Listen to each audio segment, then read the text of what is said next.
The school was established here in 1970. For we like to acknowledge that we are members of the NEC committee. This is a committee that was set up by NEC. The president came to the NEC meeting to inaugurate personally this committee. And this is because the president recognized that we are at a security crossroad and nothing short of complete and urgent overhaul is required to ensure that we secure our future. The president recognizes that security is paramount and it is the primary responsibility of any government. And you may already know that there has been an approval by Mr. President to recruit 30,000 new personnel for the police force, and there is no way that recruitment would happen if we do not have a training ground for these men and women that protect our communities. So what we have come here to do is an on-the-spot assessment, some kind of fact finding. We already have reports of all the state of the training institutions, both for the police and the Nigerian Security and Civil Defense Corps across the country. And this intervention is also meant to be nationwide. That was the explicit mandate of the president. So we have come here today in company of the governor of Ogun State, who is a member of the committee, my brother, the governor of Rivers State, who has also joined us for this fact-finding mission. We have the secretary, the retired Inspector General of Police, and we also have the Assistant Inspector General of Police, who has also accompanied us to this visit. So we have seen things for ourselves.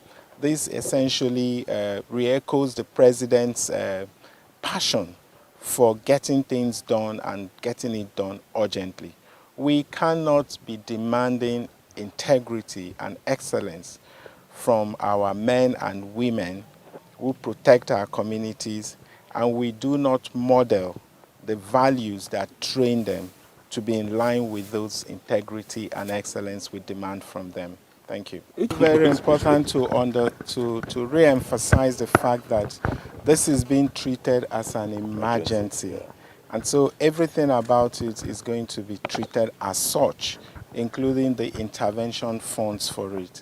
So it's extremely important that we underscore that point, to know that there is a recognition that we are at a security crossroad nationwide and that something needs to be done urgently, and something bold and urgent, and that's why we're here. Again, this is going on across all the training institutions in the country for the police and the Nigeria Security and Civil Defense Corps. Thank you. Please, just for clarity, no. There have been other presidents. These institutions didn't become like this overnight. They didn't get to be like this in 2 years and 3-4 months. So to say that it is late or not late, I think that question you should actually withdraw that question. I also think it's important to also recognize the fact that these training facilities have endured decades, decades of neglect, right? And then you have a president who suddenly says, look, we cannot continue this way.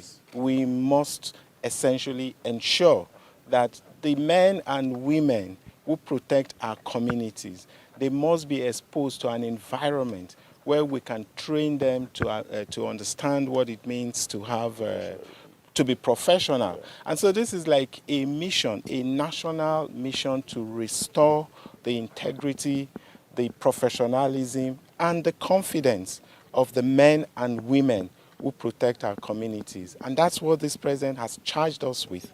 And we're going to get that accomplished. The first phase would be 1 month, and then this committee would also supervise the renovation, to oversee the period of renovation, reconstruction, re-equipping, and all that. So it's not just going to be a patchwork.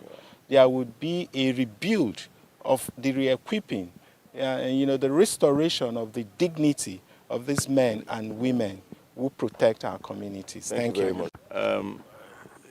It presupposes, your question is presupposed by this assignment. We will not be given this assignment if Mr. President has not already decided that he wants speedy implementation. We are given a mandate of just 4 weeks.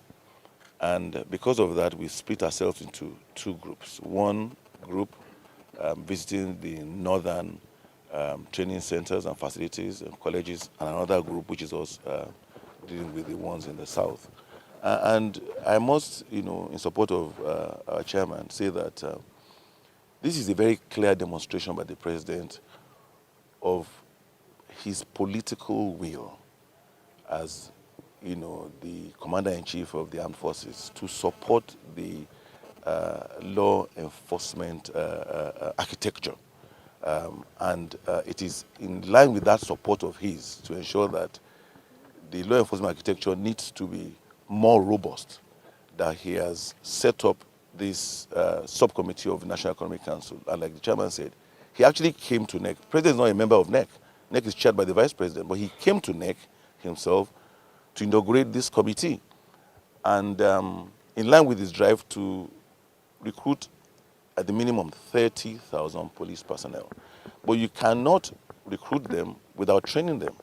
And you definitely cannot train them in this kind of environment that is not conducive, like we've seen here in Port Harcourt, like we've seen in Lagos, like our colleagues have seen in Jos, have seen in Maiduguri, and I'm sure like we're going to see when we get to Enugu. And these are just the few that we've chosen. We have a team of consultants looking at all the training facilities across the country. And we are determined to meet that deadline to ensure that not only do we report their state, we come up with a bill of quantities that will reflect the budget requirement to totally refurbish these institutions and put them to use so that Mr. President can begin this recruitment drive that can now be complemented by the necessary and required training that indeed these policemen deserve. And like the chairman said, you cannot incubate policemen in this kind of environment and expect them to behave like human beings when they get outside. So whatever it is we expect of them, we must instill in them when they are being trained, and that is why we're here. Your Excellency, I'd like to ask some just from yes. As a state governor, sir, yes. There has been this clamor for state police. Yes. If this was under the purview of state governors, I'm not asking you to speak maybe as a committee, so you don't as state governor. Do you think that it's now very necessary that we should centralize Nigerian police force and allow some state governors to handle certain responsibilities? Well, I don't think that's the conversation for today. Today we're here to deal with what we are dealing with. When we finish dealing with this, we talk about the issue of state governors. And I think it's also... We are governors, though. We're here. There are about 8 governors involved in this exercise. It's to commend Mr. President. He's been in office 2 years, 3-4 months. And with all that he has going on, he's considered this an extreme priority. He's trying to ensure that we have socio-economic stability.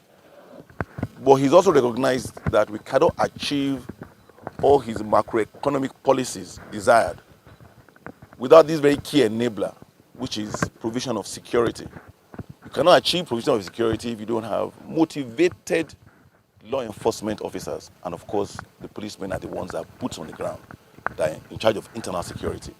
So to say that it's late or it's not late, this is 2 years and a few months. Do the excellencies here have for Nigerians who would think that it's taking Mr. President a little bit late to embark on this initiative? This is 2.5 years and 3 years running. Let me ask you. Let me take this. Okay, yeah, please. I think the purpose of this visitation, like the chairman said here, is for on-the-spot assessment of facility, police facility, what I call it, training centers.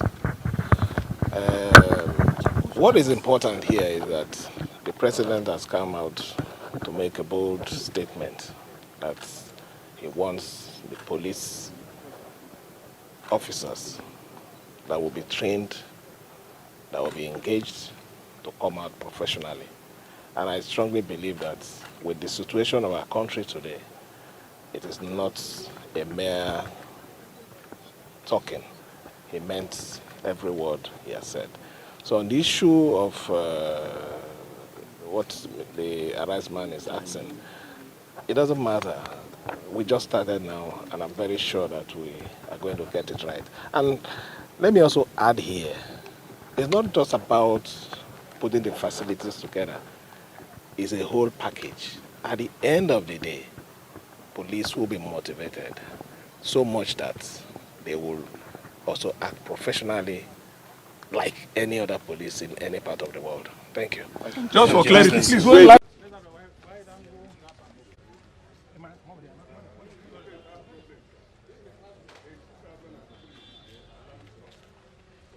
Sir.